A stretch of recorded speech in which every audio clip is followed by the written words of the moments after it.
ভারত নানা সংস্কৃতি, গৌরবময় ঐতিহ্যের দেশ। প্রাচীন স্থাপত্যের বহু নিদর্শন আমাদের মনোমুগ্ধ করে। রাজস্থানের রাতের আকাশে তাদের আঞ্চলিক গানের আমন্ত্রণে ছুটে যায় মন শীষমহলের টানে।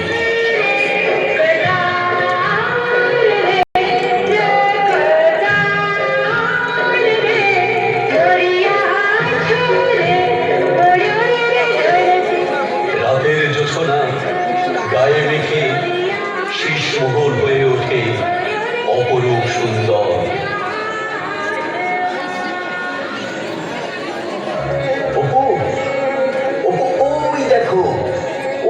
রাজস্থানের শীষমহল আমাদের দেশের এক অন্যতম সুন্দর স্থাপত্য শিল্প।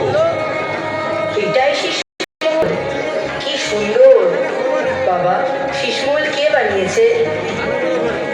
ভারতের শীষমহল অনেকেই তৈরি করেছেন, কিন্তু রাজস্থানের এই শীষমহল 1716 সালে মহারাণা প্রতাপের আমলে তৈরি।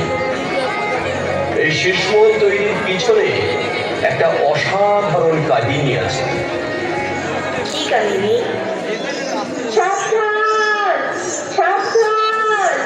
মহারাজা মহারানী অন্তর্মহলে আসছে, সাবধান!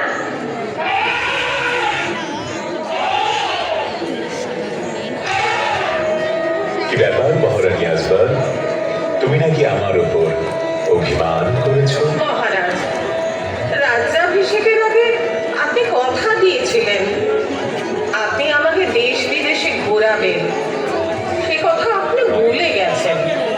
না, আমি ভুলিনি।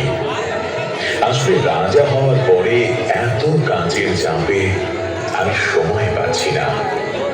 বেশ তো, আমাকে এমন একটা উপহার দিন, ইতিহাসে যা আমাদের ভালোবাসার নিদর্শন হয়ে থাকবে।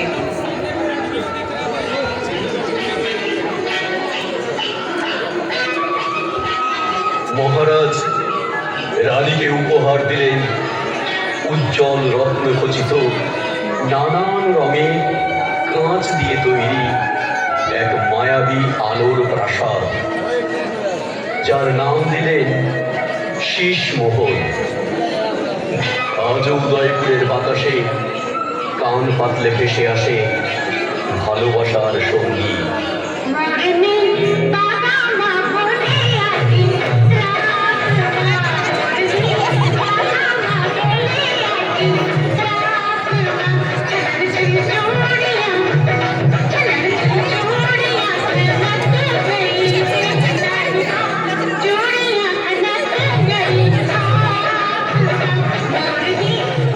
বাবা বাবা, আমি আবার শীষমহল দেখতে আসবো। কিন্তু স্কুল খুলে গেছে বাবা, এবার মন দিয়ে